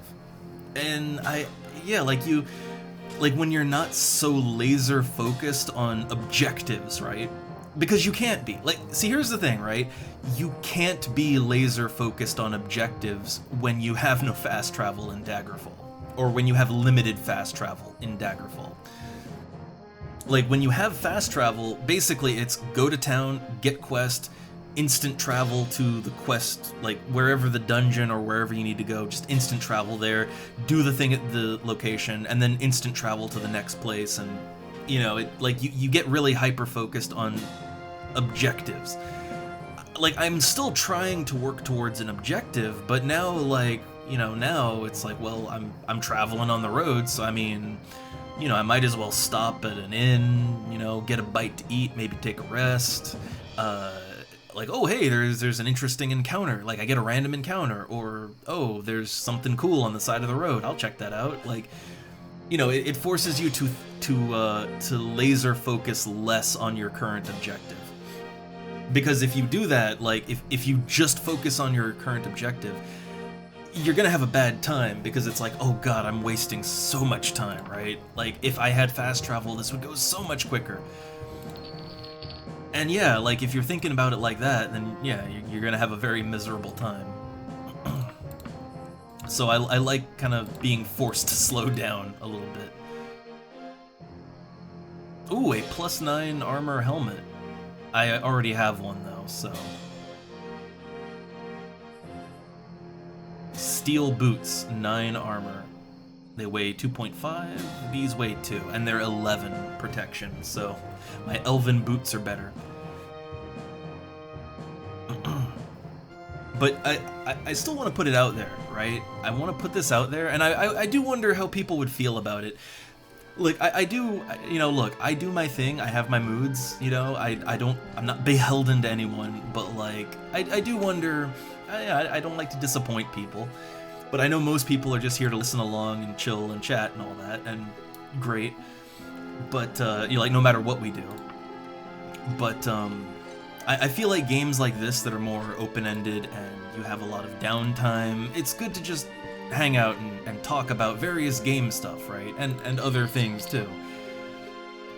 But I have been pitching it, and I've been looking over my mods for it, and I do wonder, like,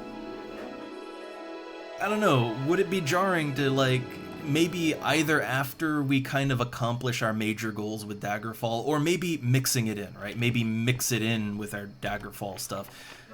Just kind of mix it up every now and then, so we're not just Daggerfalling all the time. Like, I do kind of, like, playing this it's getting me in the mood to, like, mess around with Minecraft again. But I want to, like, my Minecraft is already heavily modded, but I would try and swap my mods around again. I was looking at some things, and there are actually a lot of very proper RPG-friendly mods for Minecraft that make it more of a kind of conventional RPG experience. Now, I like the building elements, like building, engineering, city building, that's my jam in Minecraft, and I'd still do that, but also, there's no reason you can't do that and also have a proper RPG. I wonder, how would a more how would an immersion stream of like more heavily RPG oriented Minecraft, like really getting into it as a role-playing game and fantasy life simulator, I guess how would that go over, right? Like, I would, like, I'm kind of in the mood for that. I don't know if other people would be down for it, but I'm thinking maybe we mix in some weekdays with that. Because when you think about it, honestly, a modded out Minecraft, like modded in that way, it actually does have a lot in common with just a sandbox RPG like Daggerfall. It shockingly has a lot in common. Just also, if you wanted to, you could settle down and build a potato farm, right? Like, you could settle down and be a potato farmer in a small village if you wanted to. Or you could build your own imperial city and become the emperor of your own small city if you wanted. There's mods for that. So, like, yeah, I don't know, like, I'm kind of in the mood for it. It's just I don't want to do something that'd be totally out of left field for the stream. And I know that there is a little bit of a that was a bird. But yeah, there's a little bit of maybe a stigma. It's an unfamiliar sight. Oh god. But anyway, before I read that, there's like a little bit of a stigma about Minecraft and it being so super kid friendly and all that, right? Or very annoying streamers slash YouTubers, lots of screaming for the kiddos, right?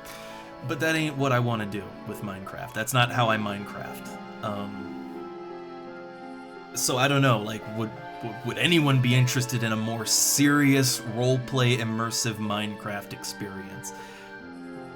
If people are down for it, I'm in the mood for it.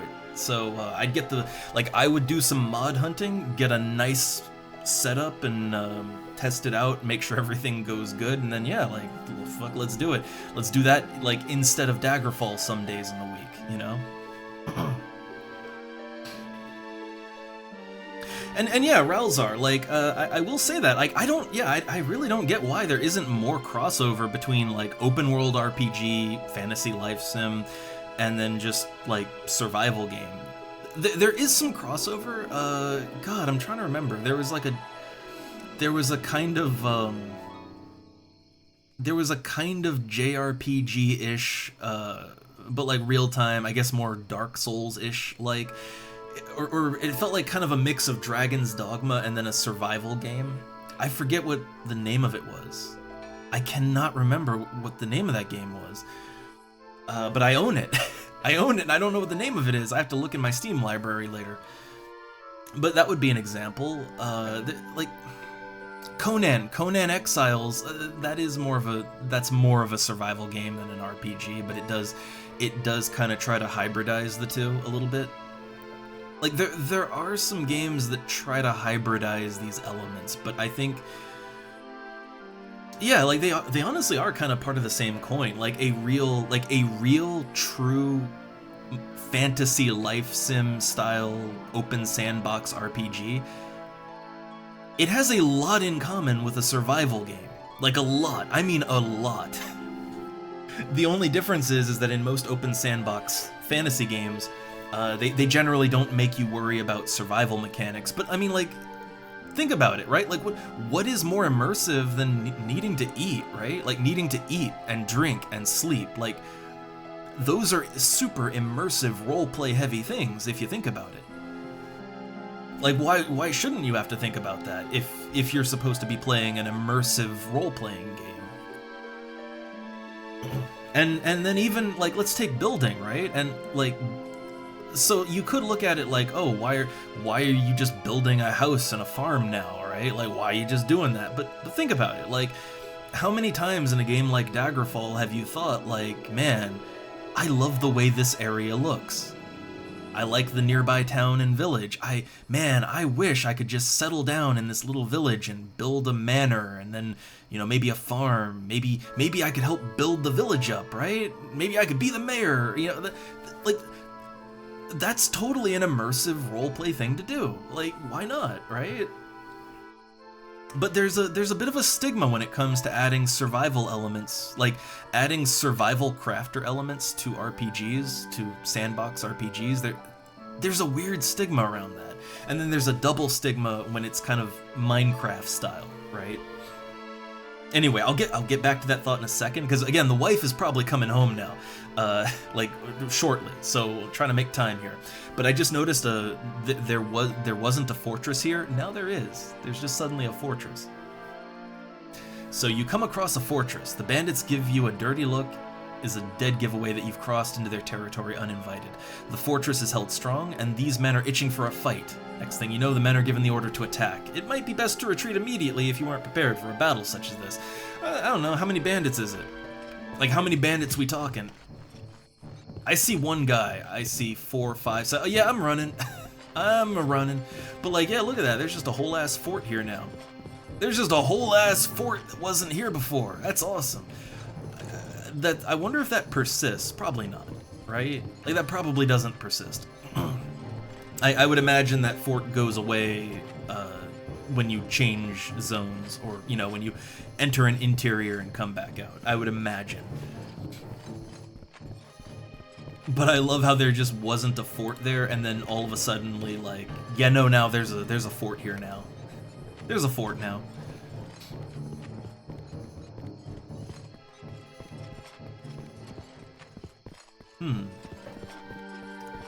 I guess, Ralzar, I can kind of see that idea, and I think that's one of the problems a lot of people have with Minecraft, isn't it? Like Minecraft, I mean, the world in Minecraft is completely generated, you know, it's random every time. And, yeah, there's not a lot to, like, in vanilla Minecraft at least, there's not really a whole lot going on unless you make it happen. And that's kind of the fun of games like that. Like, honestly, that's one reason I like Minecraft, is because, like, yeah, you know, it's so fun to start with, like, an open field, right? And then with my mods and stuff, I have all kinds of crazy-ass engineering and city building shit. So, like, I start with a basic field, and then give me, like, a few weeks of playing, and then there'll be, like, there will be a metropolis. A sprawling metropolis with a working train system, a power plant, all kinds of crazy-ass shit, right? And it's like, you know, like, we're going future tech even. Got, like, I even have mods so that you can have, like, actual functioning, non-locked to the terrain vehicles.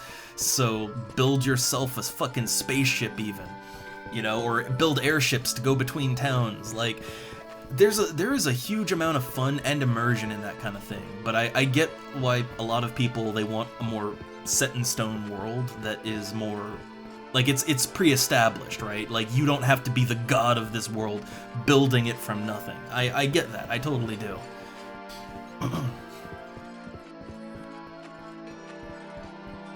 Yeah, no, see, I love Minecraft as a city builder. There's a lot of good mods for it, is the thing. The vanilla game is not good enough for that, but there's a lot of things like mine colonies where it actually allows you to plop buildings down like you're playing a builder game, except you make blueprints for buildings, and then you just, like, you can plop them down on the terrain.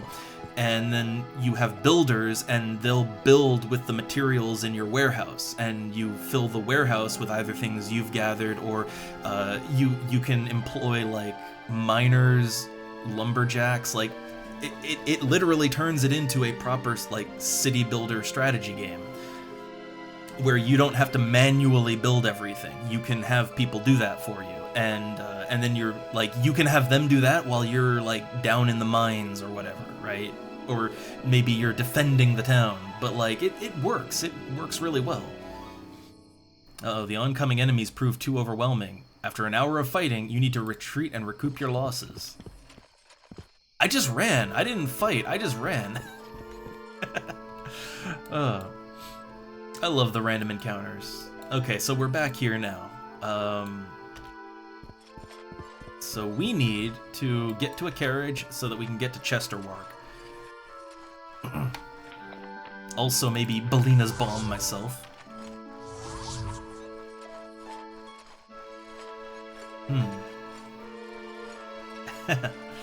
But, I guess here's the thing, right? Like, I will admit this, something like vanilla Minecraft is very basic, and I think that if you're going into it from, like, a more immersive RPG angle, vanilla Minecraft isn't really gonna do it for you, because it is so reliant on you making the content, you know?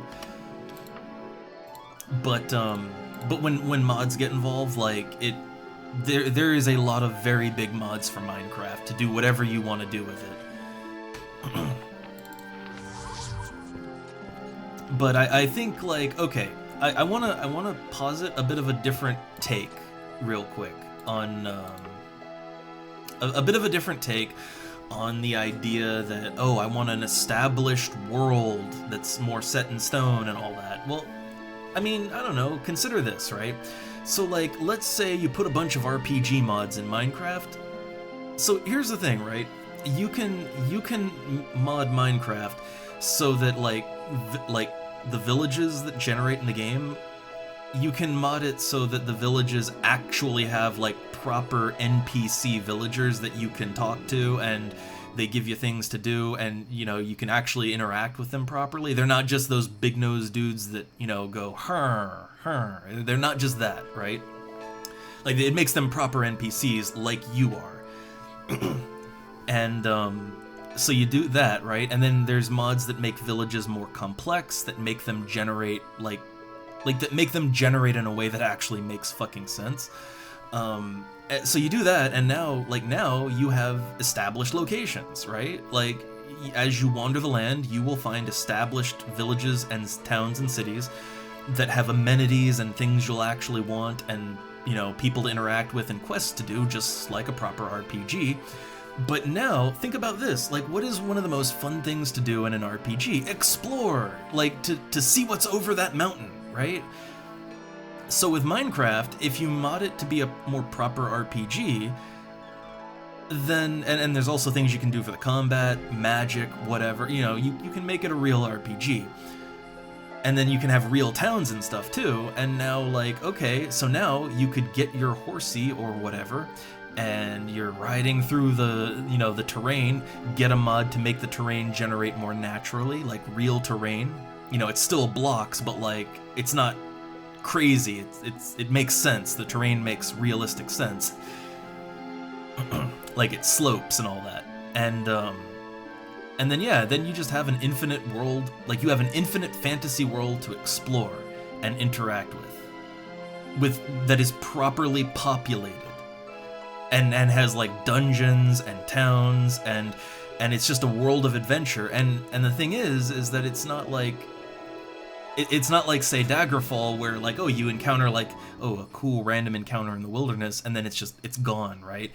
No, like, the places you go in your Minecraft world, once they're generated, they are permanent, so you can go back there, you know? Like, the world, like, as you generate the world, it becomes permanent, and as you interact with it, like, you will start to find that things kind of establish. Like, you'll go like, oh, this town, which towns will get random names, and it's like, oh, this town, I don't know, Blockshire or whatever, this was near where I started, and oh, I did all this stuff here, and now I'm over in, I don't know, Tree Town or whatever. Simple names, and then, oh, maybe I'll build a road between the two towns, and then, yeah, maybe I'll build onto them, and then, yeah, like, you will quickly find that you start, like, an immersive set in stone roleplay story does start kind of, a narrative starts popping up as you play. It can work. It can work. So that's just what I put out there when it comes to something like Minecraft, is that a randomly generated world does not have to mean that everything is chaos and nothing makes sense. Things can make sense, things can have order to them, there can be NPCs and towns and all that good stuff, with a little tweaking, and it can allow you to create a very immersive story, an emergent gameplay, if you will. You just kind of have to give it a chance. Alright, let me get back over to Chesterwark now. I have no idea where I'm actually gonna go.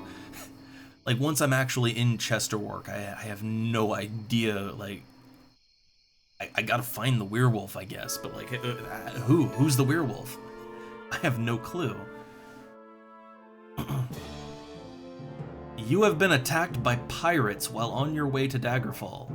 Your crew quickly spring into... What? What? Oh my god, we're on the open sea, why? I did say travel by ship, but like, I mean, maybe there's like a river, right? I have no idea who's on my side and who's not right now. Like, who's my friend? I don't know who is friend. Like, I don't want to attack anyone because I don't... Okay, you're not friends, so I can fight you guys, I think. Like, I don't know who's my ally and who isn't, so,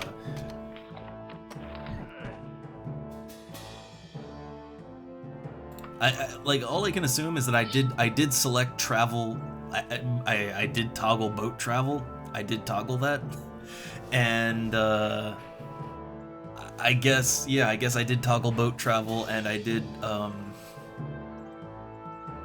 I mean, there might be a river, right? Like we might be traveling along a river, I guess.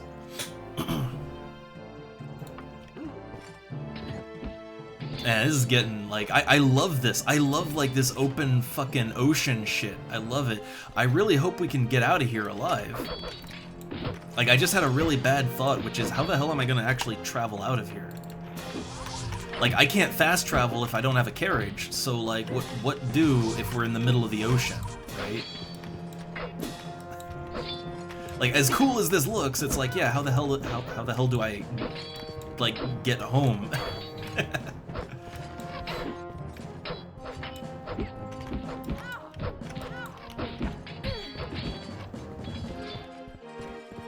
Okay, he's gonna attack me. Wasn't sure.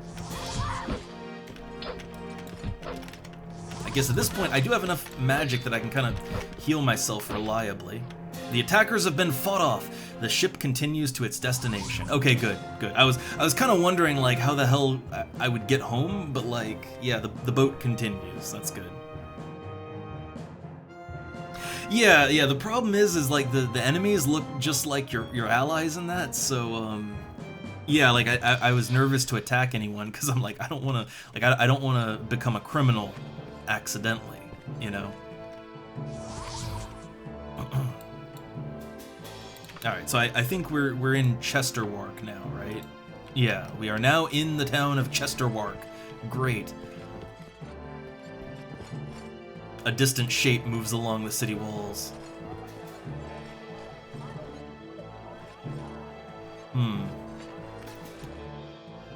A crowd has gathered to watch fisticuff matches amongst the local citizenry.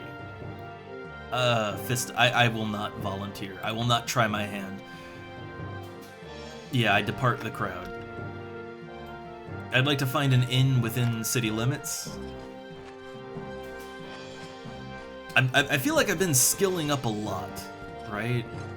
I feel like I've been skilling up a lot, so I want to get like a proper rest in. Here we go. Save. Yeah, they should have gone with like thief-type enemies for the pirates, because it's just, yeah, like you can't really discern very easily between the two. Alright, let me get a room here, just for the day. Give me some food, too, some pork sausages.